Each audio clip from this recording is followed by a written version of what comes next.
Joining us now at the Aviation Discovery Fest, Paul Knutson, and Paul's kind of heading up the Living History encampment here, organizing all the things that are going on. But one of the things you've been doing all weekend is having fun in this little beast right here. Tell us, what are we looking at? This is a very special half-track. This is a very special half-track. So this is an International Harvester M9A1 half-track.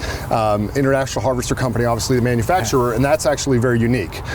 They only made about 3,400 of them, a little over 3,400. Not the normal half-tracks you see, the white and the auto cars. Yeah. International Harvester made them for the Lend-Lease program. They shipped them overseas to the French, the British, and the Russians, and they used them some for training in the States, and there was only one unit in the U.S. that actually used them. But other than that, the U.S. Army used the other manufacturers and not this one.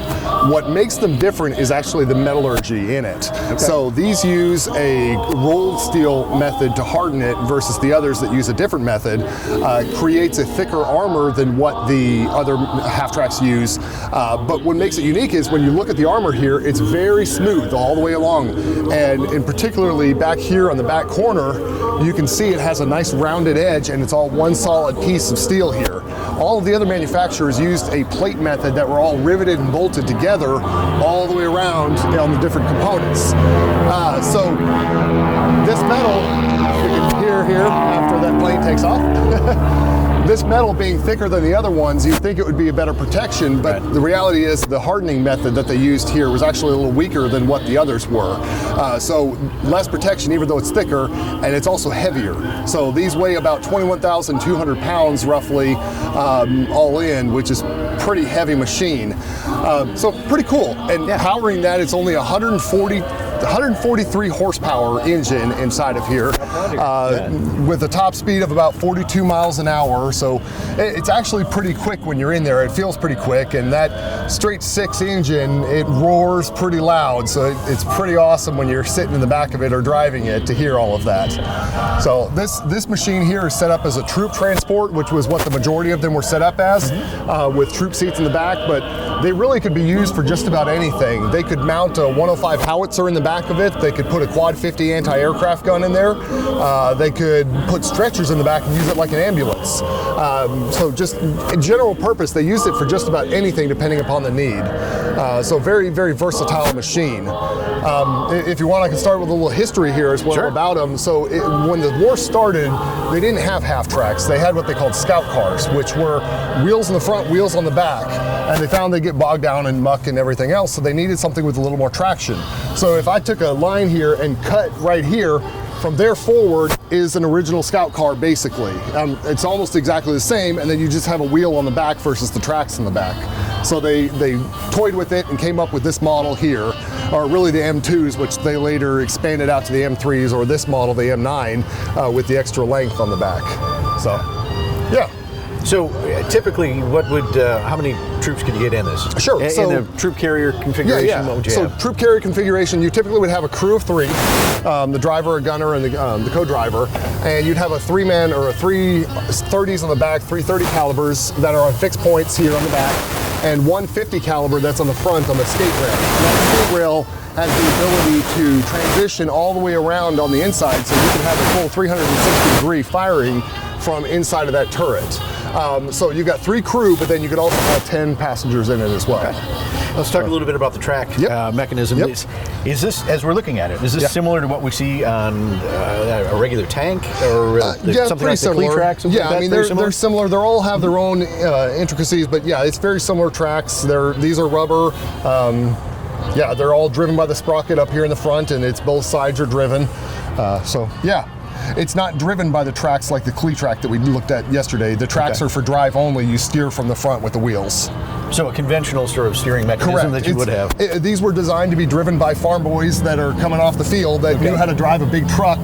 You know, so you can drive a big truck, you can drive one of these. It is unsynchronized, so you have to know how to double clutch to shift, but other than that, it's pretty standard for the guys back then.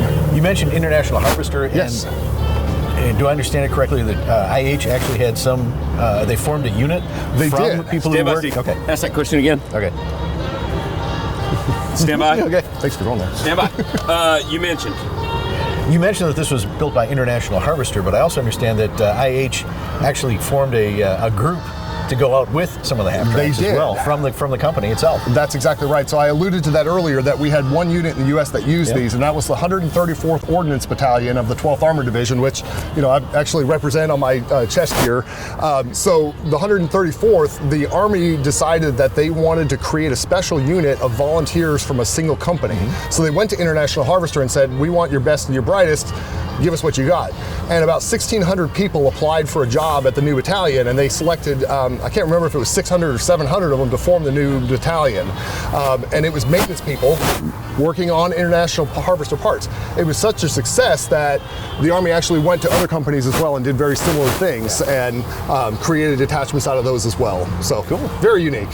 So we've got it kind of opened up right now. We do. So we do. actually going into a combat situation, this would be... You can open up your armor here. It actually slides up here, and then you would lock the pin in the back to hold it shut. So, and then you've got a little window here to open up if you want to. So, gives you a little bit of protection, but I'll tell you, when you're driving to the ground, you need the window open so you can see. So, And the same in the front. Correct. You had correct. to. You can drop the armor plate there. 3 arms here that hold it up, and then you have similar windows that'll open up for you if you're driving in a combat situation. And then on the front, you've got louver in the inside on the passenger compartment that will actually drop your shield down here for your radiator to close it off. Obviously, you don't want to do that for very long because you're going to overheat the engine with no airflow coming through it. But it's beats having a bullet go through the radiator. Exactly. For sure. So. Winch on the front? Winch on the front, yep. This one is a winch model, so it does have the winch on the front. A lot of the half tracks you see have an actual roller ball on the front that has big giant springs on both sides. Winch is handy to pull and tug, but the roller ball was useful if you run into a big ditch. That ball hits on the other side of the ditch and kind of bounces you, so you can get propulsion to get pushed up the other side. So pretty handy little thing. And then you got your jerry can holders on either side of them. And then on the sides here, these are actually mine racks to hold on mines, or a bunch of mines across there. And then around back? Round back is similar things. You've got more racks. These fold down to store stuff, and then you just have your standard door to open up, and then you can see the troop seats on either side here that we were talking about earlier. Not much comfort. Not a lot of comfort, no. As I've been telling people, steel doesn't bend all weekend as I've been giving rides to people. So awesome. Yeah. Well, Paul, we appreciate you taking a few minutes and walking us around and taking a look at the half track. Definitely. You've obviously shown a lot of people how this works this weekend. It was, I think, one of the more popular attractions here at the Aviation Discovery Fest. I think we had about 1,000 kids on Friday, and I guarantee you I gave every single one of them a ride. So. Excellent. All right, thank you. Not a problem. Thank you. Celebrate the spirit of freedom as Aviation Discovery Fest returns to Dallas October 4th through the 6th. Experience world-changing vintage aircraft and military vehicles. See living history with authentic reenactors and pay honor to the veterans of the greatest generation. Plus, you can take flight with Living History Flight Experiences. Be sure and get your tickets today at aviationdiscoveryfest.org.